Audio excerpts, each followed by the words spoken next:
ანტიევროპული პროპაგანდა ოლიგარქის პარლამენტის ტრიბუნიდან. დააზიანებს თუ არა ევროინტეგრაცია, საქართველოს ეკონომიკურად ირაკლი კობახიძის მოსმენაზე საქმე ამ კითხვის დასმამდეც კი მივიდა. ივანიშვილის პრემიერის შემდეგ ანტიდასავლური პროპაგანდისტვის დრო ოლიგარქის რიგითმა დეპუტატებმაც გამოიყენეს. ტრადიციულად იყო ქების და მადლობის გზავნილები. იდილიას მხოლოდ ყოფილი პრემიერის პარტიის წევრები არღვევენ გახარიას გუნდის მხრიდან კრიტიკას, თავდასხმით პასუხობენ ივანიშვილის წარმომადგენლები. სალომე ლაბაძე აგრძელებს ამ თემაზე ფორმულას პირდაპირ ეთერში საუბარს. სალომე, გისმენთ.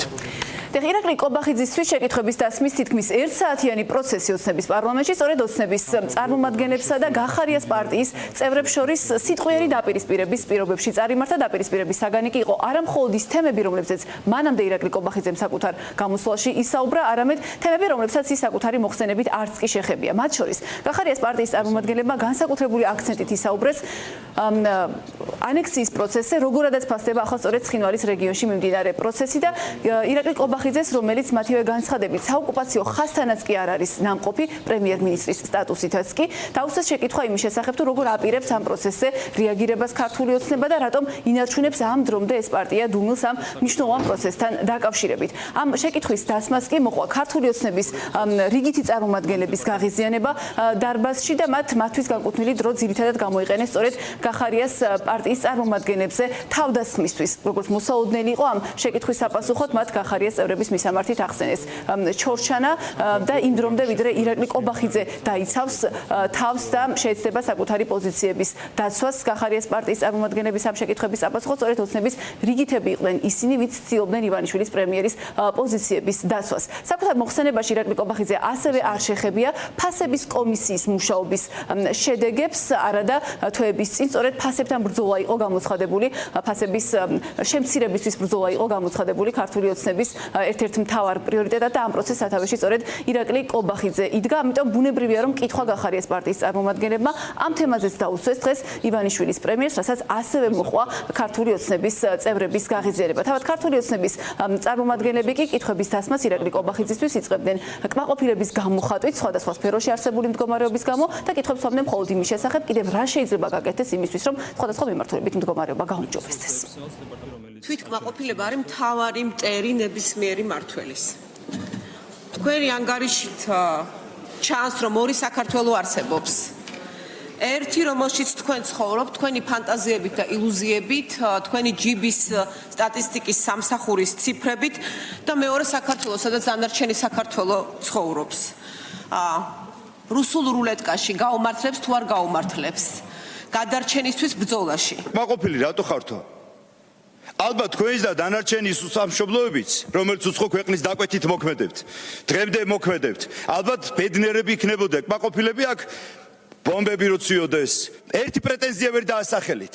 კმაყოფილი რატო ხართ? დიახ, კმაყოფილები ვართ. ბატონო ირაკლი, აქამდე ბატონი კალაძე გიკითხავდათ გადადგომის ტექსტს და არ მეგონა ნამდვილად ბატონი ზარქოს დასაცავი თუ გახდებოდით. უკვე მოხდა ცხინვალის რეგიონის ფაქტობრივი ანექსიის პროცესი და მაინტერესებს, რამდენჯერ ხართ ნამყოფი პრემიერ-მინისტრის რანგში საოკუპაციო ხაზთან?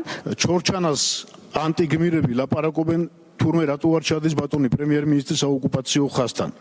ადამიანმა თქვენი გუნდიდან თქვა, რომ როცა დროებითი ადმინისტრაცია გაუქმდა, ღამეები არ მძინავს ამაზე დარდითო. აქ მოვისმინეთ ჩვენ ბატონი კერესელიძის განცხადება დროებითი ადმინისტრაციის გაუქმებაზე. თქვენ როდის ჩახოდით ბოლოს?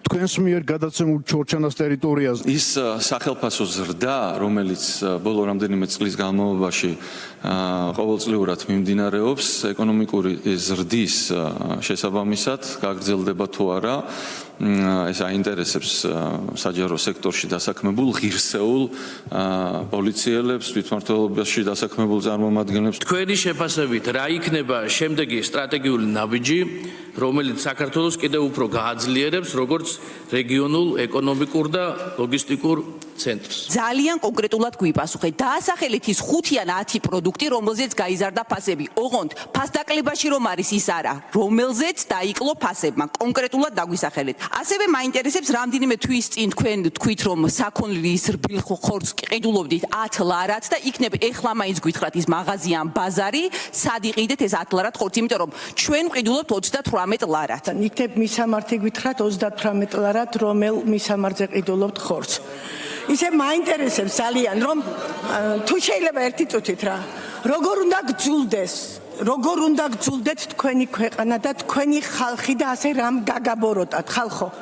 იმას, რასაც თქვენ კადრულობთ ამ დარბაზში, ნაცები არ კადრულობდა. ტონო პრემიერო, მე მინდა დავიწყო მადლობით. მადლობით მინდა დავიწყო, იმიტომ რომ გუშინ წინ ჩუღურეთის რაიონის 101-მა წარჩინებულმა მოსწავლემ დაამთავრა საჯარო სკოლა და გადაეცა განათლების სამინისტროს მიერ მათი კარგი მუშაობისათვის და სწავლისთვის ოქროსა და ვერცხლის მედალი. 760 ბავშვის მშობელმა დამაბარა თქვენთან მადლობა. მადლობა იმისათვის, რომ ამ ქვეყანაზე არსებობს მშვიდობა.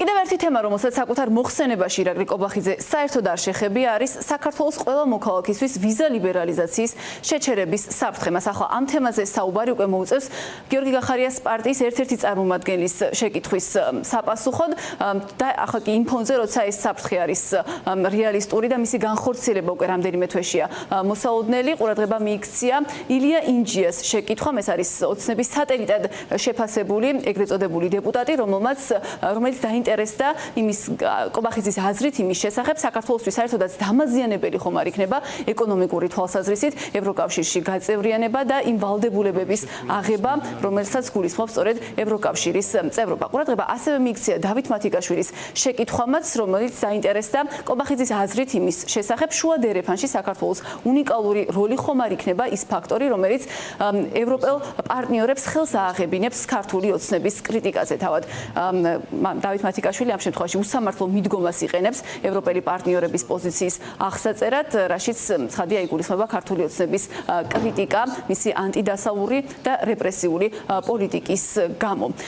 თუმცა აქვე უნდა ვთქვათ, რომ ის ნაწილიც, რომელიც გულისხმობდა საგარეო მიმართულებით შეკითხვების დასმას ირაკლი კობახიძისთვის, ასევე წარიმართა გახარიას პარტიისა და ოცნების წარმომადგენლებს შორის დაპირისპირების პირობებში. როგორ ფიქრობთ, როგორ აისახება ევროკავშირში ინტეგრაცია ამ ჩვენ ესეთ მნიშვნელოვან ეკონომიკურ ზრდაზე? იმ ფონზე, რომ დღევანდელი ევროკავშირის ეკონომიკური ვარდნის ფონზე და იმ ვალდებულებების ფონზე, რომელიც ჩვენ დაგვეკისრება ინტეგრაციის შემთხვევაში. როგორ ფიქრობთ, ბატონო პრემიერო, შუა დერეფანში საქართველოს უნიკალური როლი და ეს ფაქტორი, რაც არსებობს დღეს, იქნება რაიმე ფორმით წამახალისებელი იმისთვის, რომ ეს უსამართლო და ორმაგი სტანდარტი ადრე თუ მალე მორჩეს ევრობიუროკრატიიდან, რასაც ისინი კადრულობენ და ქართველი ხალხის მიმართ ჩადიან. თქვენი პრემიერობის პერიოდში საქართველოს ევროპასთან უვიზო მიმოსვლის დაკარგვის რეალური საფრთხე დაუდგა.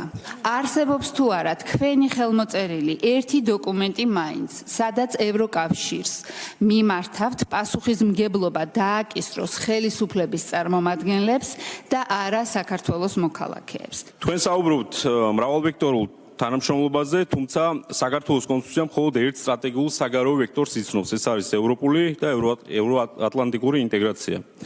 დაგვიზუსტეთ, ჩინეთთან გაფორმებული სტრატეგიული პარტნიორობა არის მხოლოდ ეკონომიკური ხასიათის, თუ ეს არის პოლიტიკური ალიანსი. აქ საუბარი იყო გადაგდებაზე და თქვენ ვის გადაგდებაზე საუბრობთ, მაშინ როდესაც თქვენი თანაგუნდელები ჩაუშვით და ჩასვით ციხეში, საუბარი გქონდათ ღალატზე, ანექსიაზე სიტყვა ვერ დაგაძლევინეთ, განცხადება ვერ გააკეთებინეთ, ეს არის სწორედ ეროვნული ინტერესების ღალატი.